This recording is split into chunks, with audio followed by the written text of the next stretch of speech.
Bonjour à tous.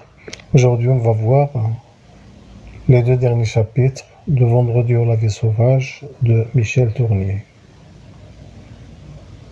Vendredi, du haut d'un arbre, observe un bateau qui s'approche de la côte de l'île d'Espéranza. Il commence à crier pour informer Robinson, qui était plongé dans la lecture de son livre. Ce dernier fait semblant de ne pas l'entendre. Il n'est plus intéressé par les bateaux qui sillonnent la région, parce qu'il a décidé de vivre définitivement sur l'île d'Espéranza. Donc il s'agit d'un navire anglais appelé le Whitebird, qui fait escale près de l'île pour y renouveler sa provision en eau douce. Le capitaine invite Robinson et Vendredi à dîner avec eux sur le bateau. En lui parlant, Robinson découvre que l'on est en 1787 et qu'il est sur l'île depuis 28 ans. Il comprend également qu'il n'a plus rien de commun avec ses compatriotes, mus par l'orgueil, la violence et la cupidité.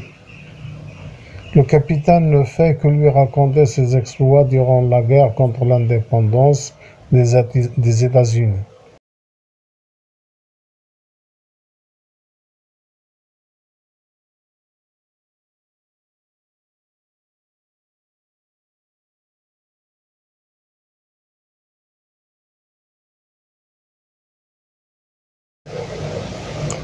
Le second lui vante le mécanisme de la traite négrière, le commerce des esclaves africains.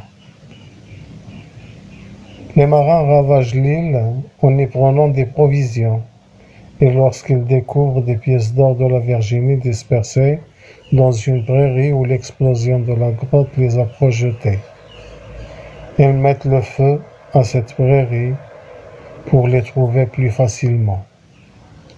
Personne ne s'intéresse à ce qu'a vécu Robinson. Lors du dîner, Robinson est écœuré d'y voir le jeune mousse Jean se faire maltraiter. Au contraire, Vendredi était fasciné par la magnifique mâture du navire. Robinson décide de rester sur l'île avec Vendredi. Il sent qu'il a vieilli, que la venue du navire a rompu l'équilibre du temps qui régnait sur l'île et lui avait permis de connaître une jeunesse inaltérable. L'aube se lève sur Esperanza. Le Whitebird est parti. Robinson se rend compte que Vendredi n'est plus sur l'île. Il sent alors peser sur lui tout le poids de la solitude et des 28 années que Whitebird avait portées avec lui. Il l'a cherché partout, en criant à tue-tête, dans les buissons, sur les arbres, derrière les rochers, mais en vain. Donc, Robinson a décidé de se laisser mourir. C'est alors qu'il voit apparaître, sortant des vestiges de la grotte où il s'était caché, Jean le mousse du Whitebird.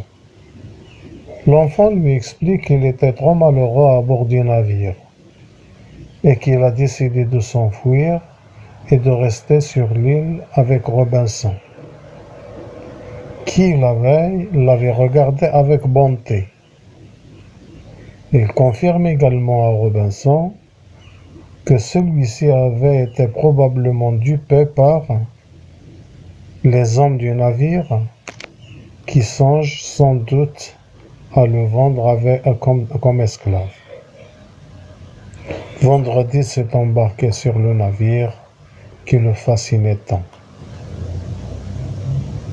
Jean à ses côtés, Robinson s'expose au soleil qui se lève. Ses rayons le transpercent, le régénèrent. et le font renaître en même temps qu'ils purifient l'île et effacent toute trace du passage des marins de Whitebird. Robinson redevient un homme animé par le plaisir de vivre. En vérité, l'apparition du jeune Moose dans la vie de Robinson lui donne un sens positif à sa vie. Une profonde inspiration l'emplit d'un sentiment d'assouvissement total. Sa poitrine bombait comme un bouclier d'airain. Ses jambes prenaient appui sur le roc, massive et inébranlable. La présence de Jean donne à Robinson un nouveau compagnon qui lui permettra d'échapper à la solitude et de retrouver l'harmonie qu'il avait atteint avec Vendredi.